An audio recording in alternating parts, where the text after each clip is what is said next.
Hello, everyone, and thank you for tuning in. We have an announcement for today. We are doing an offshoot panel. This is no longer branded under Inlay Terms. This is going to be Cerberus at the Improv, starring the wonderful Mr. Timothy Knight. How are you? I'm good today, thank you. The beautiful Mr. Andre Meloche. How's it going? I'm doing fine, Peyman. Thank you. How about you? Eh, I'm doing pretty good. I'll be the third guy in the middle. Uh, I guess to get things started this Friday. Last Friday we met. Actually, we met last Sunday. We were so excited for. We went over the Olympics, BC election results, and There's this a time, difference. yeah, everyone's sprinting to the finish line. But I guess they're faster in the You're Olympics. still waiting for the results. Special Olympics. I hope YouTube doesn't Ah, cut me off for that. But no. yeah, I'm gonna regret that comment. This time we're gonna be talking about the New Brunswick elections and what happened there. Why don't we go over to you, Andre, Mr. Meloche? Tell us what happened in New Brunswick. Well, we were talking offline or not live before, and we were talking about why do the liberal why do they win? Why did they win the election? Because, like Timothy said, are they punishing the conservative to I would say, like I think it is Blaine Higgs last year when they start to implement this I would say backtrack over SOGI's sexual oriented gender identity. So I don't know. New Brunswick should tell us why they are punishing or voting, punishing the conservative and voting for the liberal. It is quite. When we were talking about BC, it was like maybe it is a barometer election, and now it is not. It is not like that. So I don't know. I look at that, and they won a majority. That's quite shocking. So, Significant majority, 31 Liberal seats, 16 Conservative seats. but again, 33% of the population did not go to vote. Yeah. So you can question democracy. It's everywhere, and it is. I think I mentioned that last time. Me, I'm preoccupied by that. We are always seeing this everywhere. We're not talking about the municipal level because it's even worse. But how come those people don't go to vote? They are discussed by politics. I understand that. We're all discussed by I would say what is happening, but it's not a reason not to at least to try to change something. And this is why I don't understand all the politicians. They do not react toward that, and nobody does react. So maybe that's a question we should ask. Even the media ask those questions. We did not count on them. So on who we will count to ask them. That would be a question. And where one third of the registered voters seems to be a phenomena that's consistent across all of Canada anyway, you wonder that did not vote demograph. If they were a party, they would win a majority every time. Exactly, and this is quite shocking because when we look at that, you say, wait a second, any party who would target, would try to, I would say, influence those people who do not vote, they would increase their percentage. They would have more representation, and I'm surprised, and I can say for many years, I was not voting, or sometimes I was going, but I was discussed and everything, and that I understood that. I think we are part of the problem too. If we do not act, even at a simple basis, we are part. I'm responsible, like all other Canadians, or maybe not in the New Brunswick election because I'm not a Dominion voting machine. But no, it is. It is. I think it is important to ask the question, and we should have to ask ourselves the question first to see what are our commitment toward the results. I kind of have a different. I have a reason for why I hadn't voted that often, and maybe this is why 33% don't vote. It's just exhausting. Like the municipal election that we had in West Vancouver, what was it, 2 years ago now? I spent so much time following every single candidate, like evaluating them all and then making my decision on how to vote. That's municipal. Then you have provincial. Then you have federal. And then you have other things that you don't even want to vote on, like your strata council, like the council meetings. So it's just too much. And I think this goes back to government's gotten too big. Whereas in the 90s, you could kind of get away with not voting. Now you can't. That's to me, from an entrepreneurial perspective, I see a business opportunity. Let's say you had a nonprofit or some other organization that could be vetted for, an apolitical stance, and that they would simply report who said what and when they said it, and provide tables that make check boxes and X's and whatnot. And if such an opportunity were made available to the general public, then perhaps the non-voter would not have to filter through so much information and then not suffer from exhaustion, because fatigue is a real issue. Mental fatigue can be a real issue, particularly when you're getting to the end and your friends and family saying, so who are you voting for? And you really don't know because you're overwhelmed. And is the system designed to overwhelm you is another question. I guess the answer is yes. But it is an interesting perspective, because the fact that we for example, this New Brunswick election, who will follow this outside of New Brunswick? You, me now, Timothy, right. And who else? Yeah. Who else? Like I said last time, I was not necessarily following the BC election until you said, okay, maybe we'll talk about it. So I said, oh, wait a second. So of course you're right, but they don't seem to understand. We're electing people who are governing us. They're making our laws. They're making laws that will regulate our lives. How come we're not interested in that? I know you cannot. I know you cannot analyze everything, but at least you go to vote, even if you vote for a donkey. I'm sorry, I will not refer to the Democratic Party. Neither was the donkey. Neither was the donkey. Poor donkey. The donkey was conscripted. Yes. So as the elephant, I think. Yeah. I think the 3 provincial elections with Saskatchewan coming up, as we said in the previous episode, BC presents a barometer, right? And then so the other 3 are bellwether.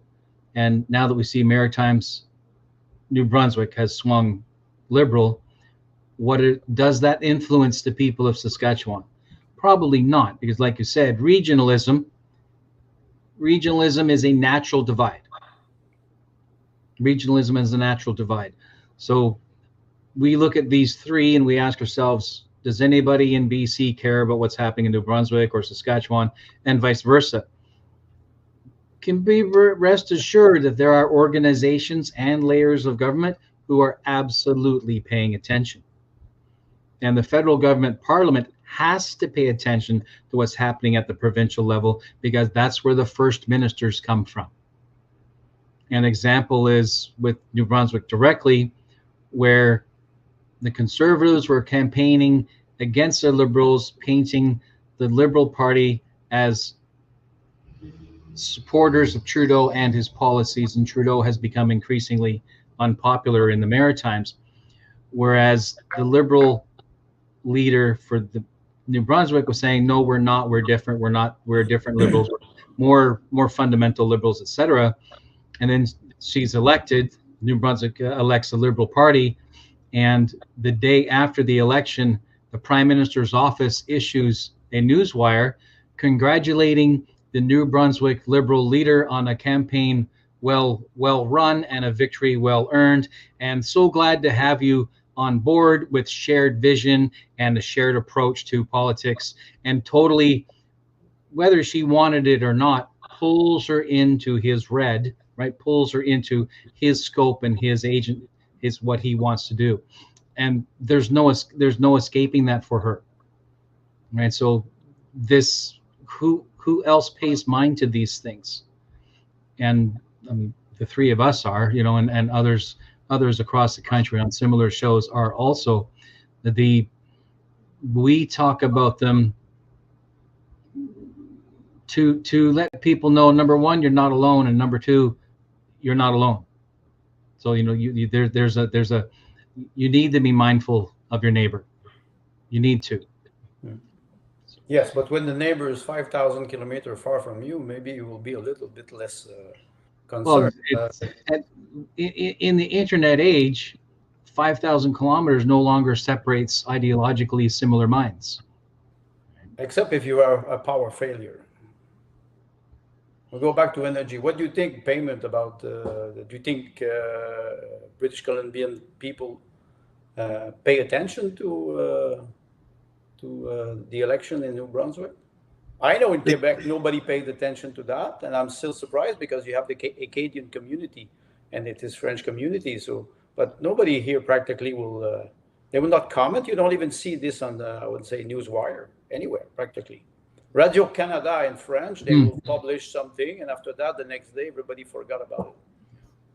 Yeah, but if you think of it in terms of teams, so Timothy said, I guess I'm saying that. Tim said, like the Prime Minister pulls the Premier of New Brunswick sort of under his fold. We think of that in the same way, but with a lens of hatred. So when Manitoba goes NDP, the people that are right of center, just say right of center, they go, oh man, I can't believe this. This is embarrassing. The country's going to fail. I'm sure the other guys do the same thing. So topically, you kind of look at it as like, oh my God, the country's going to the left, or oh my God, it's going to the right. But nobody looks at the different bills that are passing through the provincial legislature. So the dog goes to the right and the tail goes to the left. Because because what you're mentioning and what Timothy is mentioning is very important. The fact that, for example, you will have the federal, I would say, Liberal Party that will congratulate, first of all, diplomatically speaking, the Prime Minister of Canada congratulates everybody in an election. That's the first rule of diplomacy. Then the second, maybe he will do it and he will not smile as much as he would smile if it is a Liberal or elected. But imagine the Liberal law would have lost the election. You understand very well that the branding or the branch of the Liberal Party in New Brunswick, suddenly they're not part of the team as much as if when they win. So, it's a two-way standing. I think we were talking about the election, whether it is by-election or general election, and the next day, if the candidate doesn't win, the office is closed. There's no light. Nobody's there. The candidate arrives. He's alone. So everybody deserted him because he's a loser. He lost. So when you lose, you're not part of the team. So I don't know how it will influence the vote in Manitoba and Saskatchewan. That will be interesting to follow. If it is I was corrected last show. Manitoba was last year. Right, but I was pointing out how when Manitoba went NDP, it was big news in BC. People were shocked. They were shocked. Yeah. But it was Conservatives and Independents and even Liberals who were shocked, not the NDP. Well, the tendency is, you know what it is. The tendency is, I would say, but far left now. Everywhere, but it is shifting to the center. We see it in Europe. We're starting to see it here.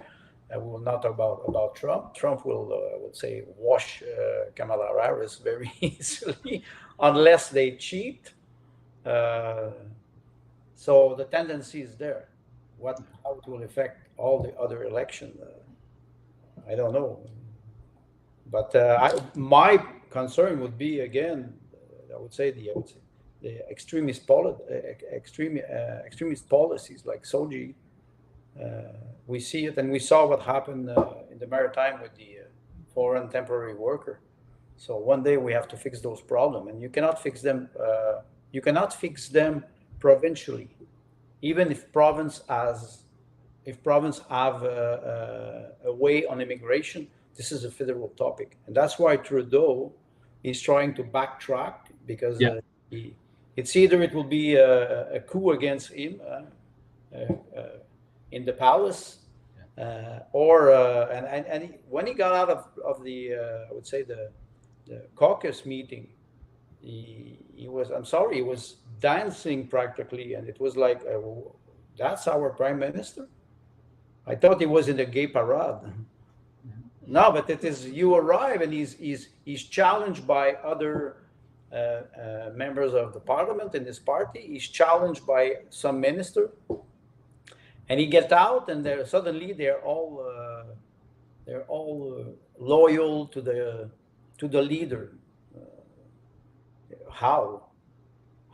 If I saw some member of parliament are trying to distance themselves from Trudeau, but yeah, and the context now in the House is toxic.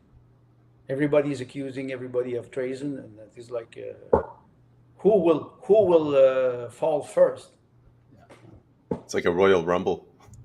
Well, game of domino. I don't know how you flip one, all the rest will fall. 300. I have a theory that these liberal MPs, the representatives, they don't care. Like, they support Trudeau's policies, but they're just looking at it. They're saying, all right, Trudeau's not marketable. Maybe if we get somebody else in, it'll increase my chances. It's not that they're disagreeing with Soji. It's not that they're disagreeing with climate change alarmism or immigration.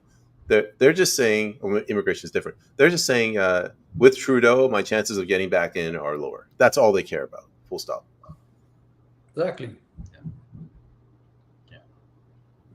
Now they're what? They're all backbenchers?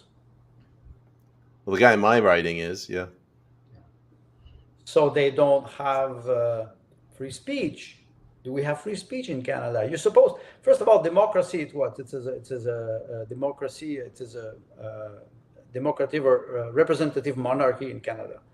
So in the House, we saw what happened with Pierre Poilievre and Trudeau when he called Justin Trudeau W, I will not say the word, and he had to retract himself. So we know, and there's a lot of people, some people were referring to name the names, people who had acquaintance with foreign interference. Yes. And they have immunity in the House. They can just get up, and I think somebody said that in a previous broadcast.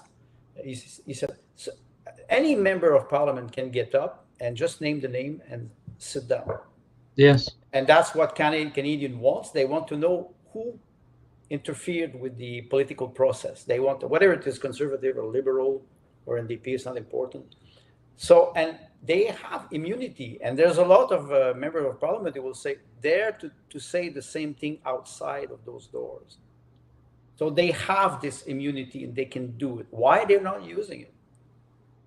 They're more enticed to, I would say, to attack each other personally than doing what we call real politics, is asking real questions. Maybe we will talk about what is happening now with Bill C-293 and Bill C-290 about pandemic readiness, whistleblower protection, whistleblowers.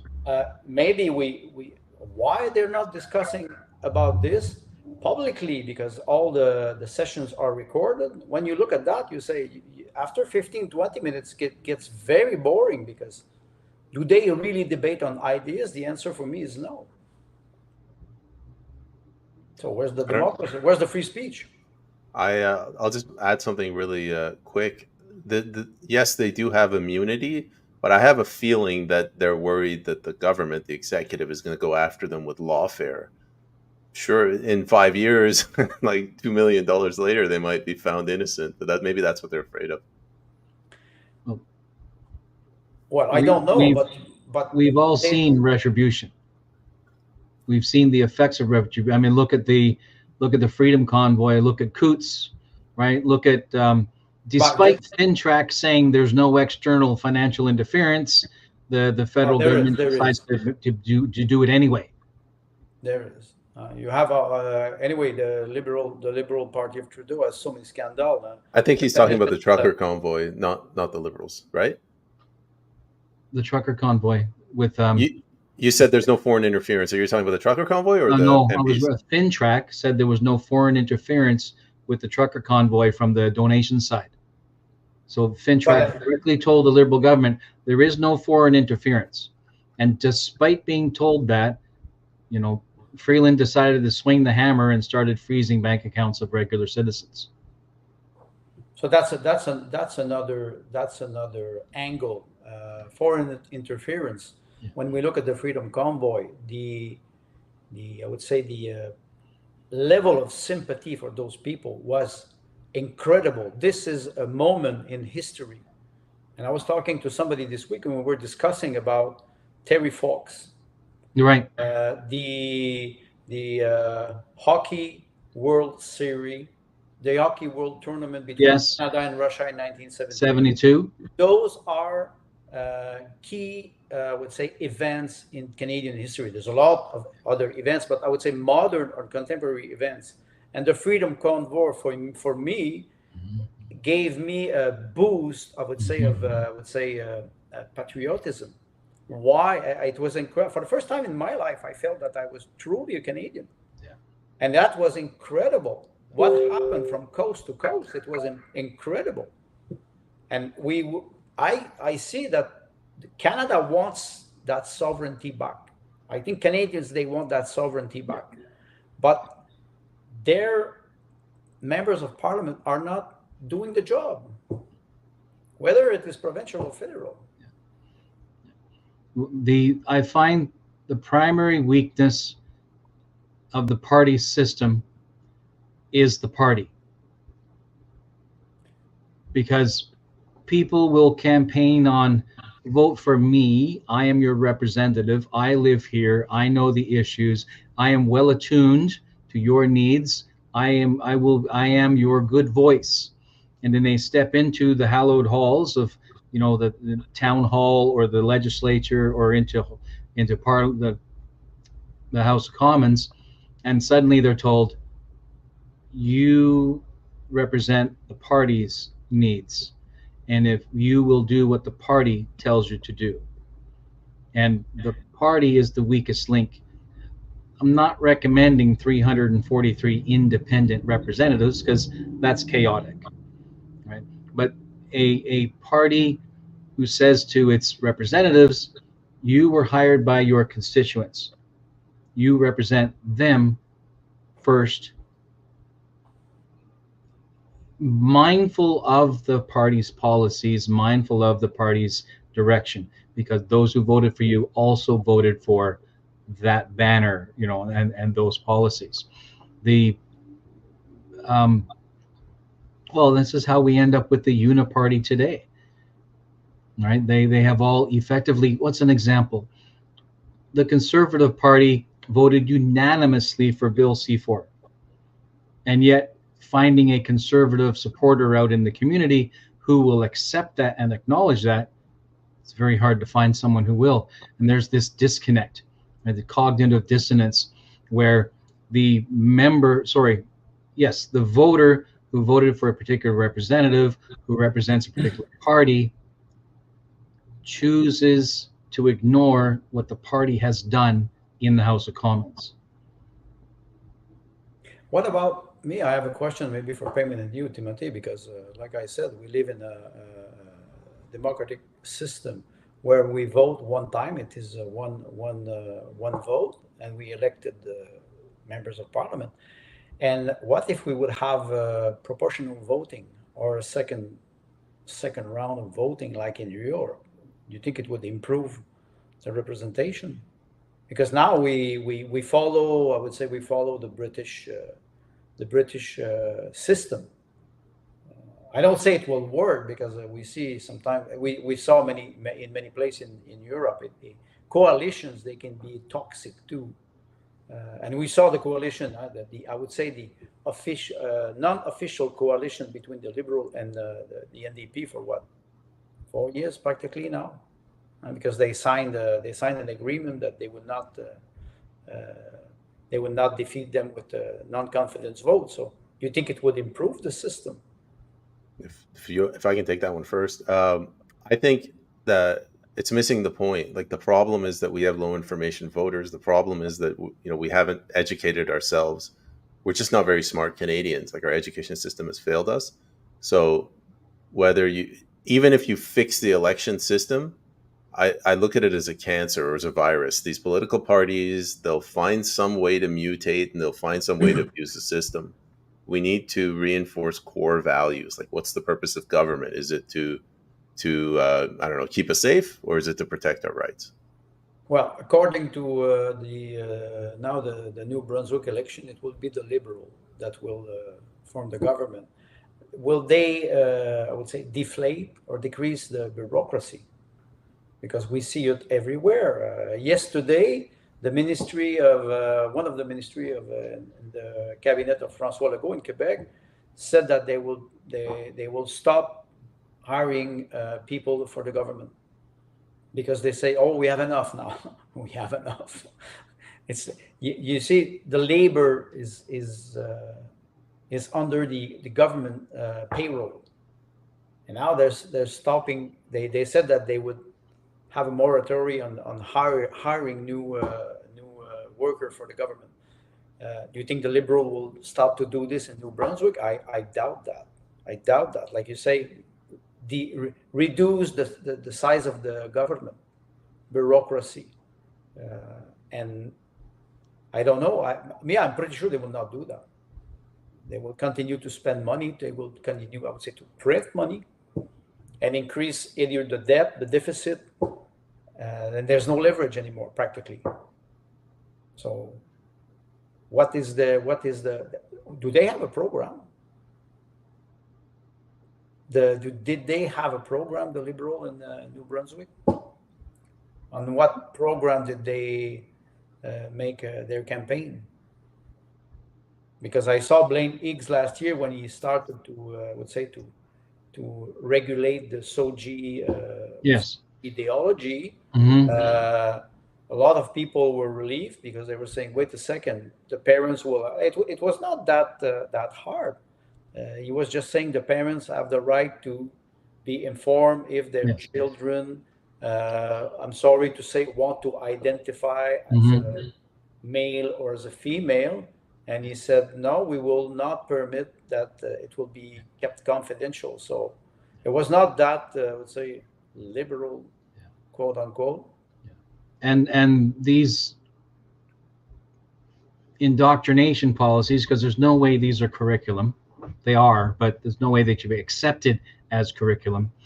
They have twisted the concept of informed consent by misusing, like, divorce laws where, you know, a judge would sit down with the child and say, which parent do you want to go with? So they move back to these precedents and say, well, a child as young as 12 is able to make that decision. So then they infer and push it forward into the SOGI arena. So now you have children, you know, 12 and, well, I've heard 10, but I don't know if that's accurate, but 12 who are, well, I'm sorry, but I don't accept that you can give a child informed consent. I don't think a child knows enough about themselves or the world around them to understand that this idea that they're buying into is going to cost them their fertility. But that's a big issue, and when you say when you talk about a child will give his consent, I disagree, and I agree with you, but I disagree with the concept. Under 18, I'm sorry, you're under you're supposed to be under the responsibility of your parents. And there was a joke, and I think on one social media they said, "Oh, Papa, can I have a beer? No. Oh, Papa, can I have a piercing? No. Oh, Papa, can I smoke? No. Oh, Papa, can I change sex? Of course, my son. Let's go." He said, Right. "What is it? What is it?" So, I would say the contradiction. They want to make people. This is a technique. It's a psychological technique. You create the confusion in the head of people, so they cannot decide, and then you pass a law. So SOGI is about that. It is only an ideology. There's nothing is based on fact. Yeah. Like somebody said, it's been what? Yeah. And I've gone so far as to suggest that doctors and other people in the medical who participate in or perform these actions are equivalent to Dr. Mengele. And I'm using that on purpose. And that they are participating in surgical eugenics. I just want to jump in here. There's two different things. So you have the what do you call it? Irreversible surgery. Yes. That's one thing. But then you have the gender ideology. So when you're under the age of consent, whatever it is, 16, Mm-hmm. 18, 14 in BC. yeah, that's another issue, but let's put that aside for now. If you're under that age, and if you have, I call them irresponsible parents. So if you go to your kid and you say, you can be a girl or you can be a boy, and you're confusing them, that's no different than saying, oh, you can choose whichever right hand you want. You want your left hand to be your right hand today? Good luck functioning in society. But parents can do that. But when you have compulsory education and you have provincial coordinated education, you got to be more careful. You can't take people's kids by force and then confuse them. No. But this is exactly what they're doing now with, I would say, public education. They are taking away children. I think we had this discussion last time, and they are imposing an ideology. Then you say, wait a second, what about religious value? We were talking about how we educate children in primary school. In Quebec, it's supposed to be like so without any, I would say, proselytism, and it is supposed to be neutral. Honestly, I disagree with this position, but they try to make the education as what we would say neutral as possible. As long as you teach history, mathematics, geography, and you teach natural, I would say, fundamental concept. You say, okay, it's okay. We'll try to keep the religion out of the scope, but with history, you always will touch the religious concept. So you have to teach. There's a course in Quebec now. It's they're trying to get rid of the of Christianity. So they will try to attack Christianity, and they will do it with would say a neutral state to separate the state from the religion. But it's not happening because now in Quebec there's a big scandal. Some primary school they were some teachers in primary school in Quebec. They were Muslim from Maghreb, and they were bullying other teachers with I would say I would not say the Sharia law, but I would say they were bullying the other teacher to impose a certain system. And the director of the board did not take any measure, and now because she was exposed by the media for the first time. The media did their job in maybe many years. They had to suspend those 9 teachers. And now did they suspend the Muslim teachers or the non-Muslim teachers? They suspend the Muslim teacher because it was no, and it is a big scandal because they're afraid to be called xenophobe or racist. So they are walking on eggs, and they don't know how to manage that. I'm sorry, this is a weak leadership. When you have a weak leadership, we know this phrase, weak times create strong men. Yes. Strong times create weak men. We are in, I would say, weak time, hard times now. Yes. And will we see another group of elite that would be strong? I would say, I'm sorry to say this, strong and free. So where are we standing now? When we see the election in New Brunswick, what will Madame Susan Holt, what will she do?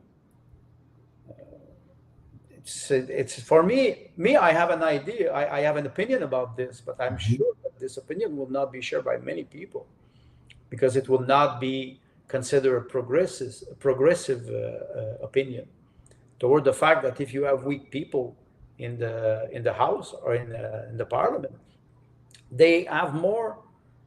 They prefer to discuss about, I would say, the ambience or I would say the cosmetic side of the politics instead of talking about the core problem, because they lack education. they lack historical, I would just say historical education, or I could say, for example, economical education.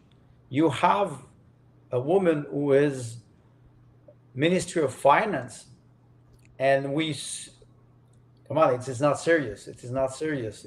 No, Freeland is fully qualified for her job. She's a journalist. Well, this is another issue from one incompetence to another. Of course, if it is the criteria to hire somebody, why not?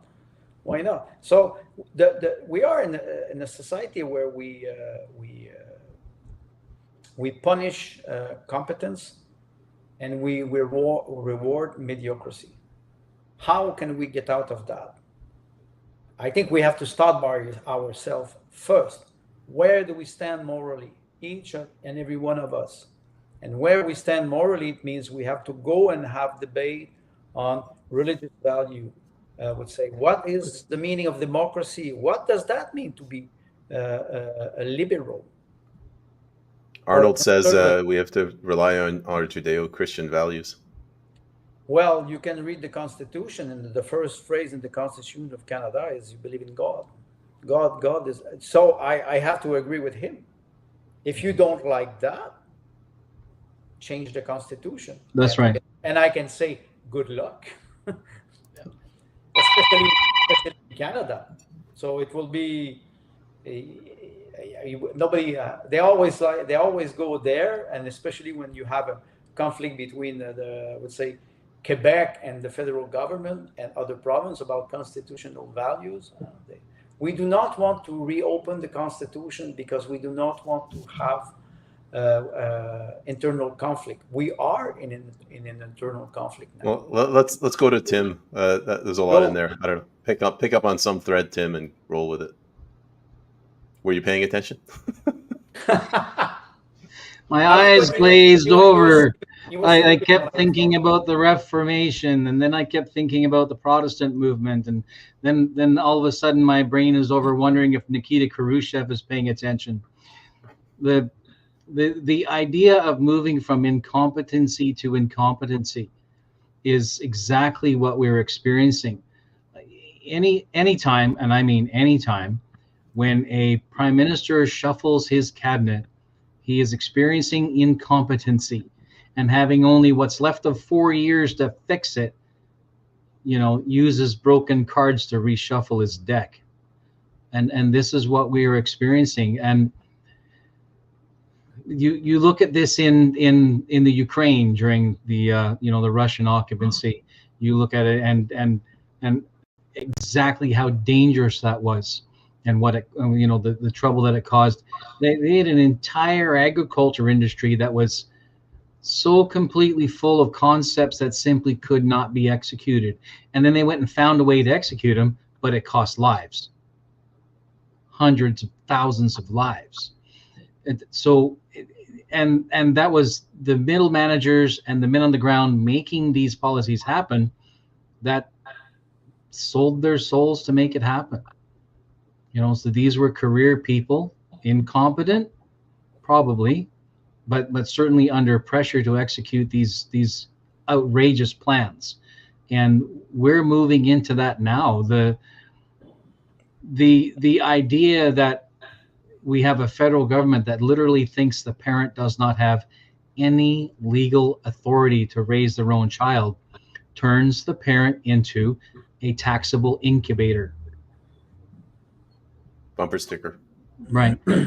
And the parent who continues to vote or not vote for a party that does that has gotten the government they deserve. Let me pick up on that, Andre, if I can jump in. So the way I interpret that is it's better marketing. The government's amazing at marketing, but it's better marketing. And I saw that, my understanding, in New Brunswick, the election, you had the first female premier. You had a professional party that put out great messaging, whereas the Conservatives, I was talking to a few people in New Brunswick, they didn't even put out any tweets. Like, they ignored social media. It's just this crusty party of old men, and they fell flat on their face. So they did that with the messaging. They did that here in BC too with the, sexy librarian glasses, green lady. with the sexy voice, calling John Rustad stuck in the 40s, again, crusty old man. Mhm. Like their branding, messaging, marketing, and sales tactics are a lot better. How old is John Rostad? I don't know, John 100. Rustad, he's mid-60s, I suppose. So he still has 20 years if you take the average Yeah. politician. Yeah, but But he looks older marketing than Joe Biden. Think about Biden. Be serious. The marketing strategy of the NDP and the Liberals in this sense is the correct strategy. Because the young are the first generation, the young think their generation are the first generation to experience the things that they are experiencing. And that is the fault of a conservative mindset that is often the case of the older generation, where they've been doing a certain thing for X number of years and it has worked for this number of decades or whatnot. So don't rock the boat. The pyramid is stable. Yes, it's a pyramid, but it's stable. Yes, it's a And pyramid. so and so then the more liberal minded youth or youthful minded push against, right? And this is a very Jungian, even Freudian approach that will push against the stability that the conservative mindset provides. The drawback is the conservative mindset is very, very bad at adaptation and evolution. They're very, very slow and very, very bad at it. And when they finally do it, it happens to be very fast and all of a sudden, and it's not helpful. So in modern online marketing tools, the goal is to hit the dopamine quick, right? So if they can get the snappy retorts, right, the attractive people, say the right things, use the triggers the right way, then they're going to gain traction. And then the people that do not understand that the nature of marketing has changed, in that I don't produce an ad that will run for 3 months. I produce an ad that will run for 3 hours. And on TikTok. And right, and the more conservative minded who are competing in the political field cannot keep up. I agree with you, but there's one aspect. You will have a TikTok generation. It's very fun to publish on TikTok and on social media, but when it's time to run, I would say, a country with laws and protocol, and I would say you have to know laws, you have to know history. What do you do? What do you do now? It is everybody's on social media, but who's running the house? If I was a leader of a political party, I would tell people on TikTok and similar social media outlets, we will literally hold a referendum on every major act of a financial nature, for example, and we will hold that referendum on social media with Dominion voting machine. Or whatever name I put on it. Yeah. No, it is a reality. Technology is there, but I'm sorry, in BC, you still don't have the results. Well, the integrity is not there because one week more week after, and you say, wait a second, no results. Yeah. Is it what? Yeah. Zimbabwe? When I go to vote, I put my finger in the ink. So they know that I'm voting, and after that they count the vote, and after that they send this on the result on camel. This is what during the pandemic in Quebec, the hospital, they were sending for the PCR test. They were sending the results to the Ministry of Health by fax. No email. No web server, nothing, and people they were saying, "What is it? We're 50 years behind everybody." Could be worse. It could have been Telegram or Telegraph. Yes, or smoke signal, maybe. No, but that's a real question. We think that we live in a technological world that is progressing, and it is regressing. Look at the amount of byte that we create every day on this planet. In 2006, they were evaluating that the information was doubling every 12 hours. That was in 2006. It's almost 20 years available. It was. We were producing a broadcast now, and everybody is. It's amazing the energy that the server consuming in the Silicon Valley for the server of Google, it is, I think, 16 megawatt per hour only for the server. I was Have to watching produce this energy. It's like I say, you go in the middle of the desert. Elon Musk is doing his marketing campaign on that. I will bring Starlink everywhere. And I think it is Melinda Gates who said in the Gates Foundation, she said, every woman in Africa should have a mobile phone. Yes, they don't have food. They can have a mobile phone, but they don't have food. So they can order it on DoorDash. But Uber Eats, whatever you can order, but it will take time. The camel goes slow. But come on, we're in Canada. We're supposed to be a modern, progressive. All right. Let's go to Tim. Tim, what's your view on this whole 16 megawatts per hour? Well, I'll remind me shortly to talk about a AI summary I watched last night, but I actually made a comment on the video saying the first company that dares to publicly trade using the name Skynet will have my money. Right? The amount of information that has been trained and tested and used is astonishing. One of the systems that are being tested, GPT-4 in some other lab somewhere, with 200,000 man years of testing on one experiment, the equivalent of 200,000 man years. This is astonishing. This is astonishing, and the rate is increasing. And it's not so much the output; it's the ability to collate all of that information at all, right? And it's if only our politicians would think about doing work in the same fashion.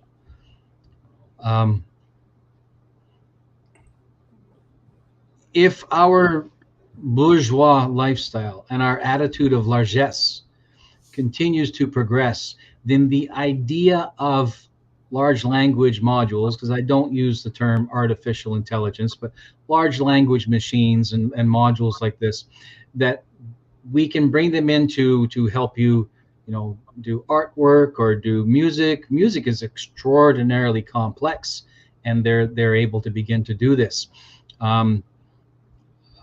The deep fake voices, right, and the facial animation work that they're able to do, the ability to assist people with making their daily schedule, rescheduling and reorganizing and acting as a personal assistant for people. As people become more and more reliant on these systems, they do less and less for themselves. So, and one of those eventualities is an AI system will select your leader for you. It's coming. It's coming. And people will say, well, I never voted anyway, so I'm fine with this. Yeah, unless you have a power failure. Then you know that most... Unless you have a power failure. Andre, I thought you were going to make another Dominion machine joke. No, but I want to emphasize on one thing.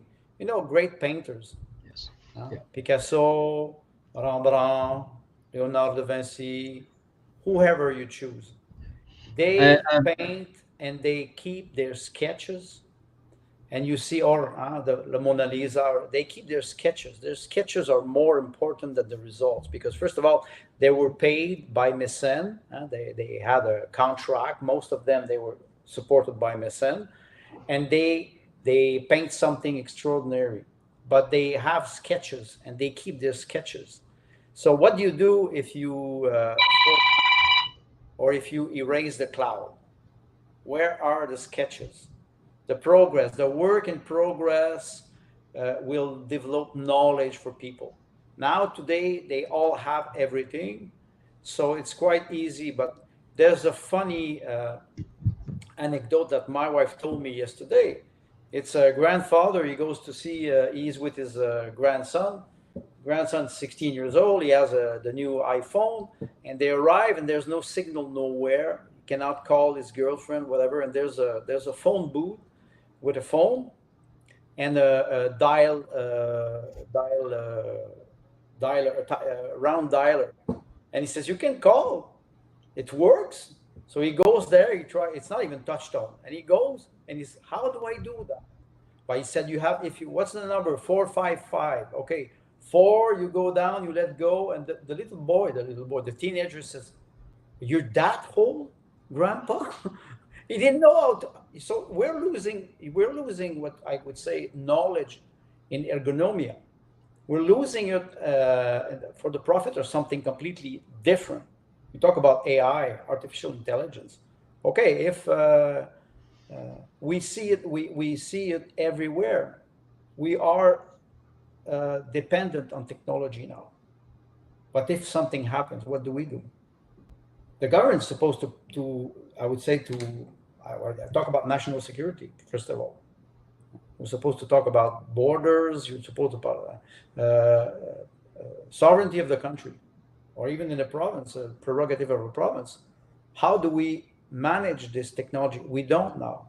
We don't manage this. It's just this technology that drives us, and we're losing. I would say we're losing slowly. We're losing our intelligence. Just the fact that we spend a lot of time on social media, our brain is changing. Our brain is changing, and we're not capable anymore to read long text, long development. Like you were talking about, it's a pyramid, and you're right, the conservative system has problem adapting. But now I think that we adapt to everything. Every small changes, we adapt. We cannot go back, step back, shut down the system, meditate, or read more difficult text. This is a concern. It touches education, like what Peyman was saying about education. Now it is the system is that children, they need to have fun.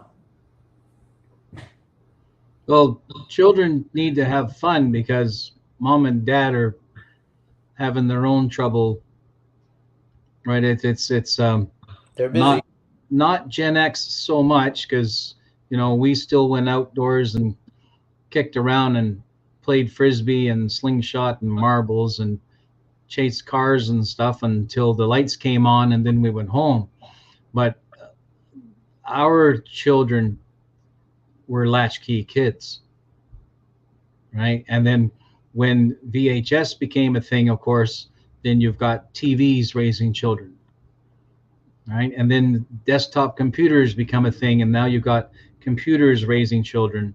And then my younger children now were raised in a world where the cell phone, the smartphone, had already, it was a cultural thing, right? So by the time they're in their teenagers, that's what they're using.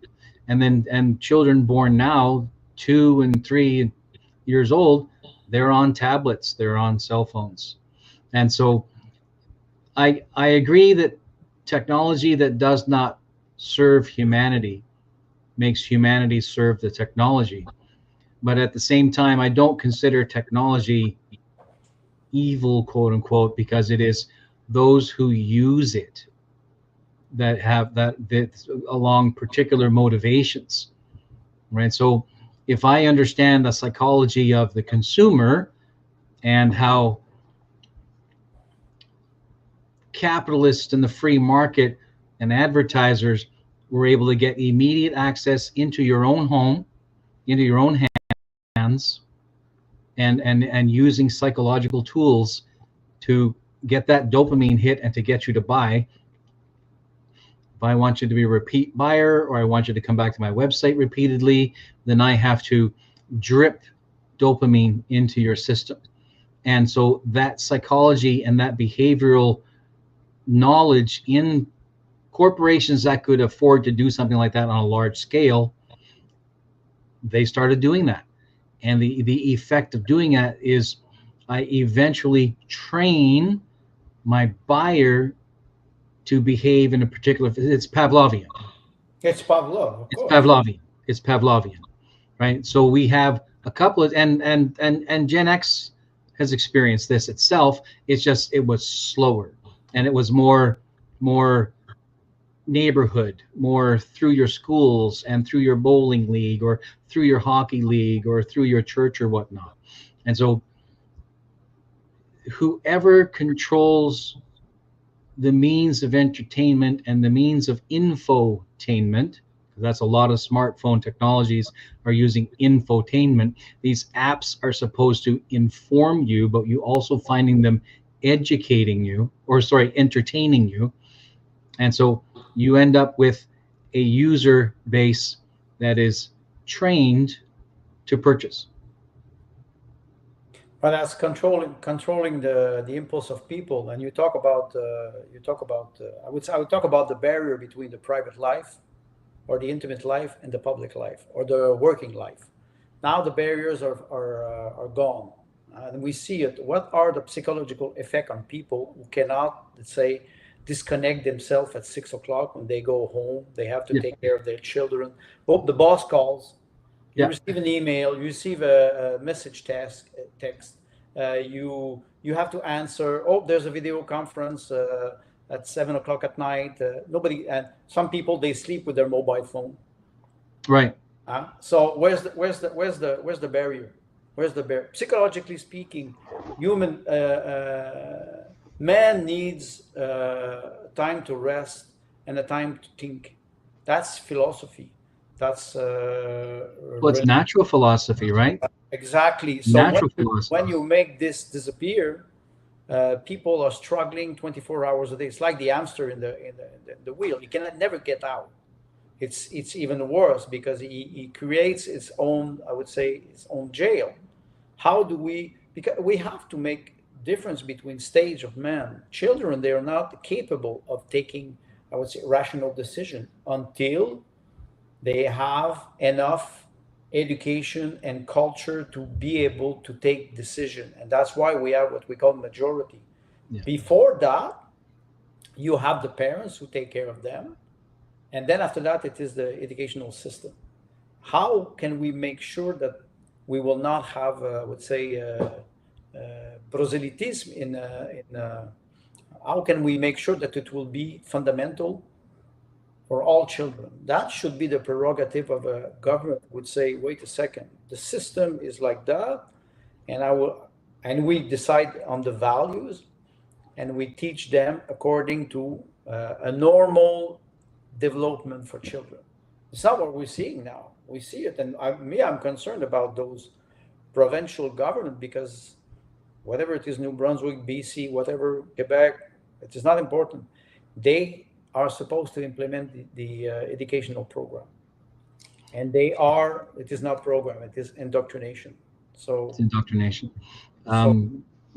Technology can be fantastic, but depends on who's controlling it.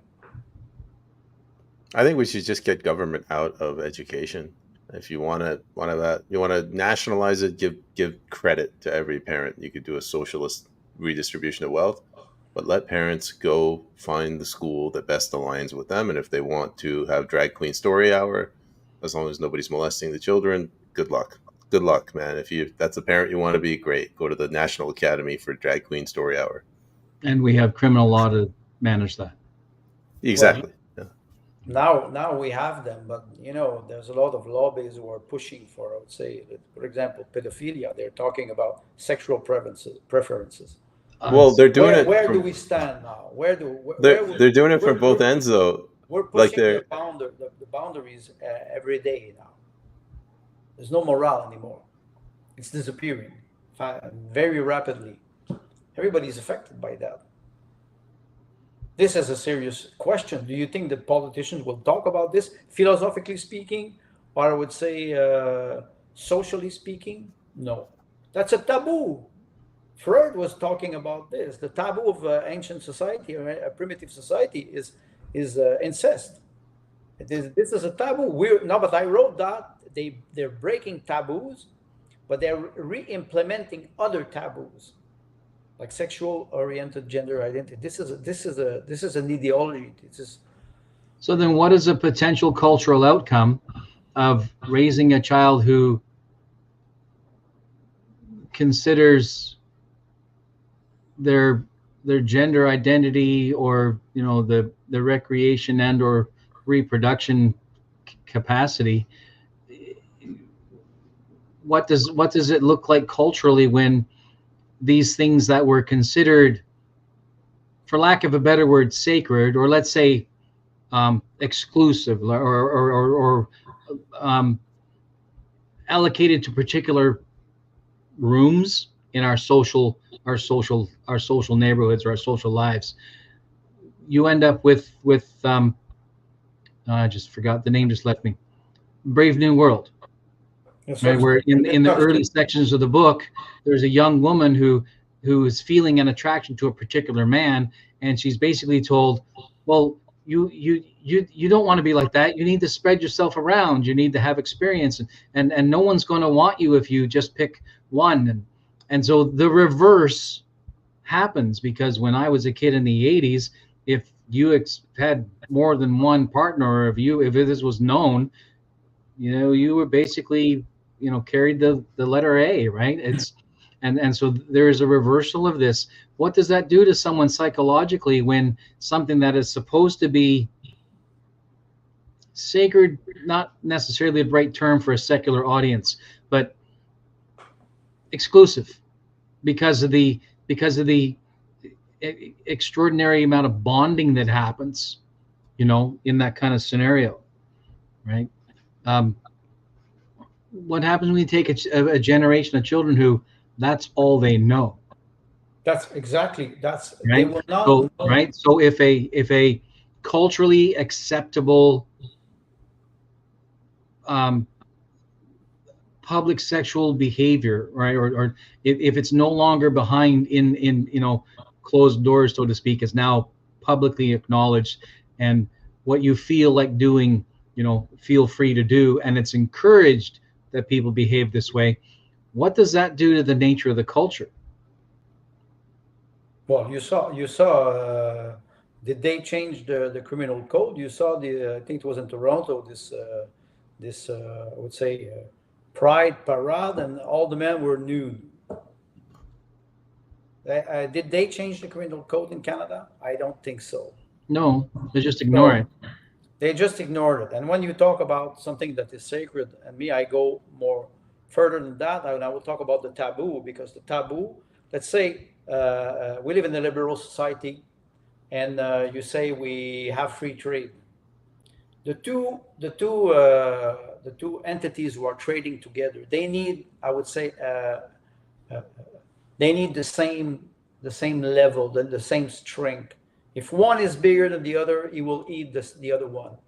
When you have a relationship with children who do not consent, it is domination. We understand the word BSDM.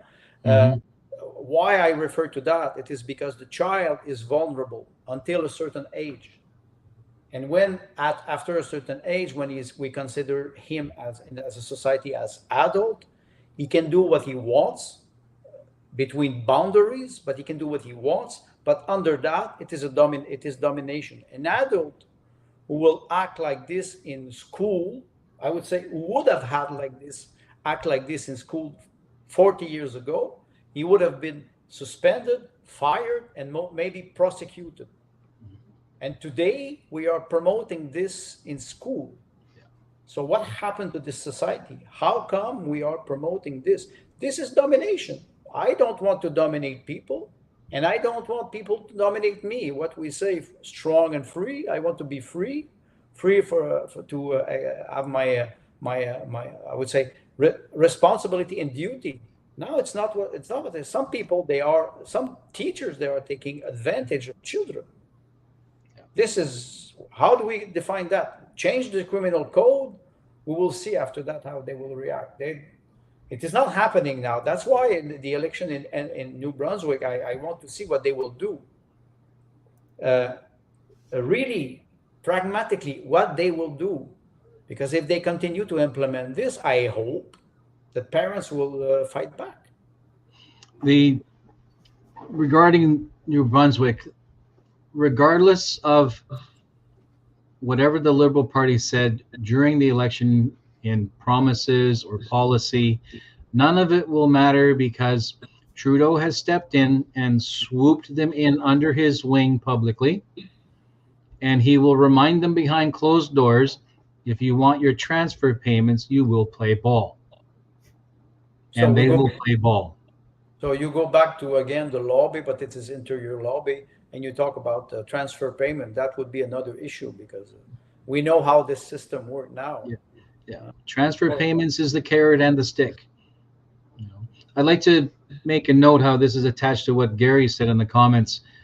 Does a provincial legislature have the power to hand over sovereignty? It does if we don't say no. Like legally and constitutionally, if the people don't stop the government from doing a thing, a particular thing that they decided they're going to do, and the people do not stop them, then yes, they are legally and constitutionally in their right to do the thing. Do Because we have they work for us. Do we have a mechanism to implement a referendum? Well, we have recall, and we also have a public voice, right?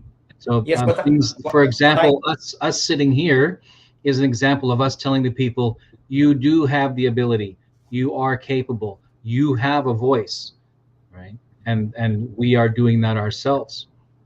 Yes, but my question is, and maybe provincially it is different, but I didn't see any legislation in Quebec that would permit us to initiate a referendum on a typical or a specific question. Do we have something like this in Canada? I don't think so. I know that BC has a provincial referendum and Alberta has provincial referendum. I'm not certain of the other provinces. Not referendum, recall. Recall. Okay, what's the difference between recall? So the recall is if I'm not satisfied with the way a particular MLA is performing, then I can get in contact with Elections BC and say, we're not satisfied with this person's performance. We want them recalled and force another election in our district. Do we have statistics on how many recall we have? Some have happened. I don't have the numbers, but the vast majority don't ever meet the criteria because follow through is a problem when the criteria itself is designed to prevent you from having success. There's another reason the reason referendums fail. You only need to win by one vote to get in. So if nobody votes and only Andre votes for me, Peyman gets in. To recall Peyman Askari, you need, I think it's 40% of all 40%. eligible voters. Yeah. But it's all eligible voters, not the ones that voted. I remember the law of they called it la loi de la clarté, to clarified law in I don't know if it's the right term, from Stéphane Dion, who was a Ministry of Foreign Affairs for many years. And when that was the referendum in 1995 in Quebec, they evoked that law and they said, okay, the majority is not 50 plus 1. They said there has to be a clear question. So, and I think even Jean Chrétien admitted after many years, he said, even if it would have been 60% yes in the referendum in Quebec, we would not have granted Quebec its sovereignty. We do not grant sovereignty like that. Freedom, you do not ask for it, you take it. And yes. Yeah. Well, and it's not sovereignty that you can grant. You can say, okay, so you would like to cede from the union, so to speak. Pay your bills. Pay your bills. Exactly. Right. And that's not going to happen. That's right. Exactly. Can you imagine Quebec releasing its hold on the on Churchill Falls? Yeah, we go back to what we were talking about, the prerogative of province and the sovereignty of a country. When I look at Canada, I tell myself, we have so many resources that how come we're always fighting with each other? And you see, we're talking about the referendum or the fact that we can influence the member of parliament. The bill C-293 now, which is about, I would say, a Trojan horse of the World Health Organization treaty. Is that the pandemic preparedness? Preparedness for the pandemic. I read the law, the bill of law, and there's a movement that you can sign, and it is a letter that will be sent to all senators before the last. They are at the second lecture now, so before the last vote, I think it is next week, or I don't know exactly if it is in 1 week or 1 month. But now you can sign this I would say petition or this letter, and you can send it to all senators. Does that have an impact on senators? We do not know, because no senators will go publicly and say, I received X amount of letters, electronic letters signed by citizens, and I will vote against it, or I will vote for. We don't know what is happening. It's a black box. It's just ever since COVID, there's a perception that these letters, it's just a waste of time. Like I myself, I wrote so many letters, so many petitions. I'm pretty sure it either goes to like an email inbox or it goes directly into a shredder. You know, like you have the mailbox at the front of the door. I think there's a shredder on the other side, or the incinerator. They don't care. Yeah. And especially for these senators. They don't care because there's no accountability. There's no one to hold their feet to the fire legally, criminally, or civilly. Well, in one of my short stories, I was writing, or electorally, like these guys don't get voted out. Yes, they just don't care. They just don't care. Tomorrow, if I'm elected, what do I do? And I promise something. Do I have a contract with my citizen? No. I'm not bound to that. I will arrive in power and I will say, "Oh, I'm sorry, the budget we will have to cut because the previous government had a very bad management." Very bad policies, and I thought that we would have more money, so I have to. They're never accountable for nothing. I understand people don't want to go to vote. I understand. They say, wait, every time we vote for them, and they do not respect their own electoral promises. What do we do? Politically, what can citizen, ordinary citizen like the three of us, what can we do?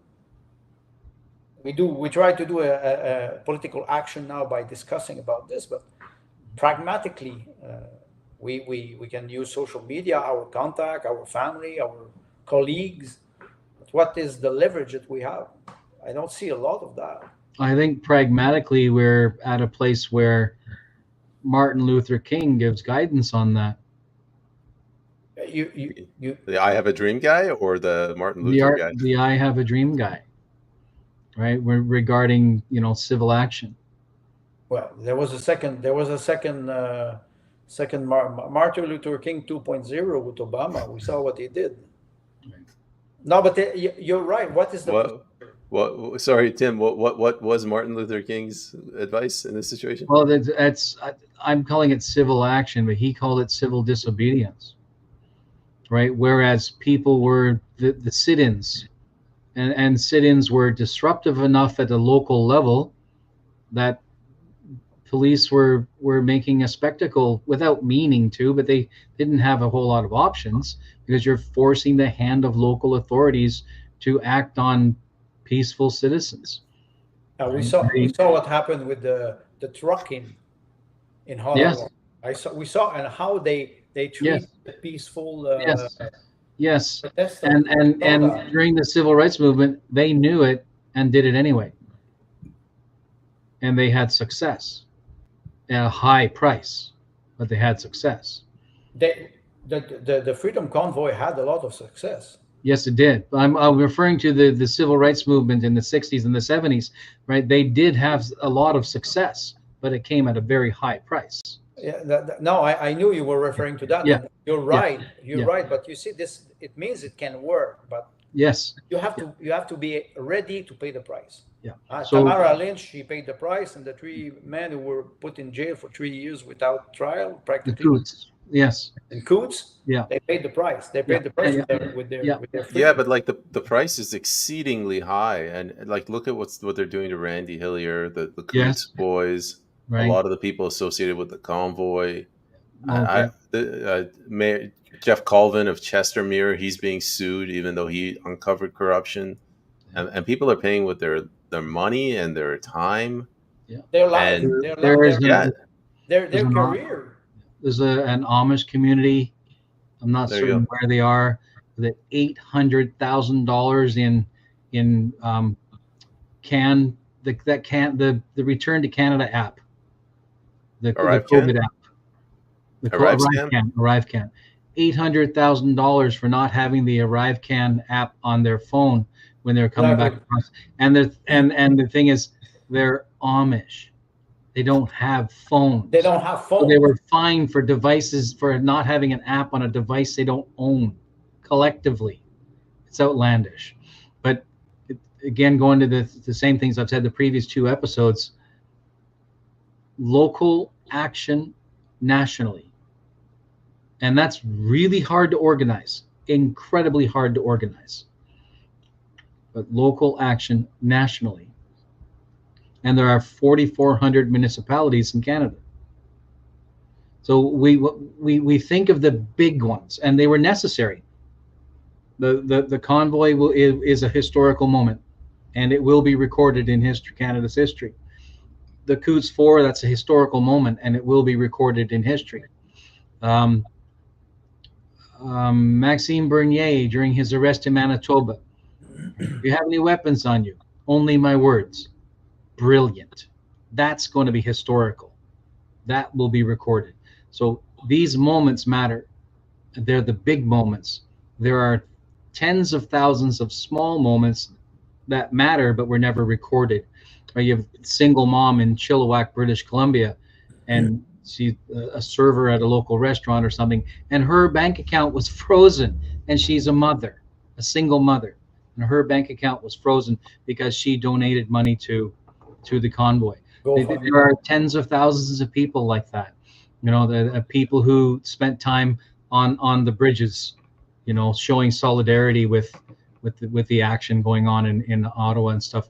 It's one of the most amazing things I've seen in my adult life. Was, you know, Quebecois and Albertans mingling All together. on Wellington Avenue. That's what an extraordinary solidarity that was. You know, I was very proud to be Canadian when I saw things like that. That the kind of stuff that says, yes, we know we are bound by regionalism and by our local cultures, but we are still Canadian. It harkens back to the Molson Canadian commercial, right? I am Canadian, I'm right? Canadian. It was a fantastic commercial, right? And so it brought us back to that era. And I believe we can get to that again. It won't be exactly the same because we now have children who are of a mature age and they have their own vision and their own look. But we, as mature men and mature women in our community now, do our level best to make sure that the freedoms that we enjoyed are available for them. Do you think it will be possible with the law C-63? I do, because history doesn't lie and history repeats. No, but you know what I mean. We're seeing what is happening now in the House of Commons, Yeah. and how they are struggling both sides of the House, and including. Let me add to what Andre just said. So Andre brought up Bill C-63. This is the Yes. Online Harms Bill, Mm-hmm. Online Exactly. Harms Act. I was talking to Leighton Gray. He's a constitutional attorney. What his theory was that they're bringing this to punish their opponents. Yes. Do you think this is like their political opponents? Yes. Like, go after the Conservative Party of Canada? Do you think we're going to go down that dark path? Stalinist? I guess so. What I'm saying is you have a left of center. You got a hard left party in government, and you've given them this Marxist. weapon. Let's just The call them Marxist Party. Marxists. Yeah. And it's just going to go more. They're going to abuse it to go in that direction. Yeah. Well, we saw after the caucus meeting with Trudeau and his minister how they were, I would say, they were behaving. And when you talk about punishing political opponent, I would refer to Trump. How he was punished for 8 years now with Russian interference and sexual assault and everything, and even now Biden made a declaration that they don't know what to do. We're a week and a half before the presidential election, that they're completely freaking out. So will the Canadian government, or the Liberal, because they are in power, still in power, even if they are in minority, will they pass this bill, and will they use it to punish the opposition? then we're not in a democracy anymore. We're not in a democracy So anymore. I think if I can respond to that, I think that will be the Liberal intent. The Trudeau's intent is to curtail and or punish heads who are foolish enough to stick up above the trenches and be picked off by this bill. I think initially there will be a quote unquote sniper behavior. They'll pick and choose who they want to take down on purpose. However, the Liberal Party's time is done, and Poilievre is the heir apparent, in my opinion. I believe there will be an absolute landslide victory, even greater than Mulroney's. Mm-hmm. And then we will see, hopefully, we will see whether or not Trudeau backs off of these bills and or removes them from the books altogether. If he wants the benevolent savior moniker, he needs to remove these things from the books whatsoever. My cautionary tale regarding the Conservative Party of Canada is they support absolutely every UN resolution, all of them. So they, blue or red or a lighter shade of either one, doesn't matter. Ultimately, this is a uniparty, and the only way really to change it is for the people to say, you must represent us. And I believe that that's possible. And I believe it happens at a municipal level first. Do you think that when we think about elections, whether it is municipal, provincial, or federal, those 35 or 40%, 40% of the population that don't vote, do you think that, political parties, they should be aware of that and they should address this concern? The fact that they don't vote, they are submitting, or they are just giving away their own freedom of choice. Yes. And it is quite disturbing, because when we were talking about artificial intelligence, quote unquote, I would say that, like you said, they will not care if they are deprived from their right to vote. This is, are we entering in another era, which would not be democracy? Yes, I think we're moving into. I think when we're hearing our own government use key phrases like "our democracy," that's a Hegelian reference, right? Where they're reforming language for the public that they really mean in a different sense. And what they're saying is our interpretation of democracy. For example, the Marxist use of the phrase democratizing is, they're saying we're giving it to the people. They're not. They're just collectivizing the proletariat.